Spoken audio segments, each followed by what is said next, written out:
Kagabi, ang lesson namin ay tungkol sa division of fraction. Ang tanong ko sa mga grade 5 pupils, alin dito ang cancelable?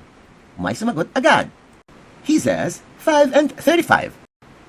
Tama kaya siya? Sa unang tingin, mukhang tama siya. Look closely. The operation is division. You haven't changed the operation to multiplication.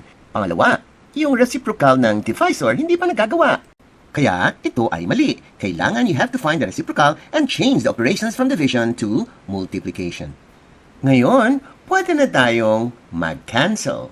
5 and 20.